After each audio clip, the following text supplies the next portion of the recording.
Hey, how's it going, everyone? Coach JC. I want to gather around to be going today. Today's topic is child support is doing the bare minimum. It's bare minimum. Supposed to do for your kids. Keep seeing these little messages on Facebook, about back to school for father on child support. Should he still be allowed to, buy his kids back to school clothes and shoes and stuff like that? I just thought it was crazy or laughable because it don't matter what's going on as far as child support and what you're paying, you still got to make sure your kids got basic necessities of life. You know what I'm saying? So, yeah, I don't know what the whole big deal. He got on child support. She puts you on child support. You know, basically just call you accountable for the children that you helped raise. You know what I'm saying? You gotta be responsible. Nobody has to tell you. You know what I'm saying? You lay down with a woman, you can say she's a this, she's a that, you try to mother. At the end of the day, you lay down with that woman. You created a baby. You didn't want a baby with that baby.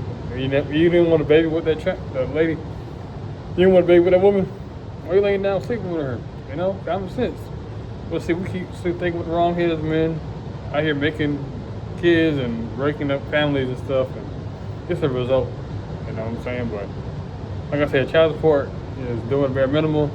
Talk about this in my book, Fatherhood, the Only Hood a Man Should Claim. Like I said, child support is doing the bare minimum. Like I said, they're doing the necessity.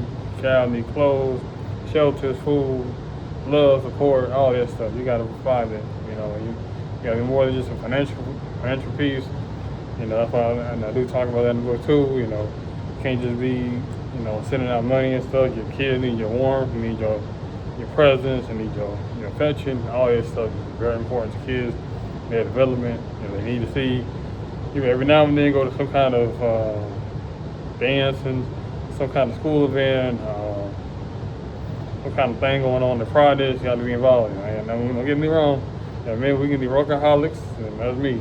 I work 29 plus hours a week. No, it's not, but at the end of the day, try to make sure family's straight. But yeah, anyway, child support is doing the bare minimum. Like I said, make sure you do what you're supposed to do for your kids, regardless. It don't end until your last breath. I talk about that in my book too. So until your last breath, that's when fatherhood ends. You don't end at 18 or 21, you still gonna be a father. Your grown kids gonna be calling you, needing advice and wisdom. I mean, you gotta steal the money to get them good understanding of wisdom and knowledge. Make sure you check out my YouTube channel, Coach JC. I'm out.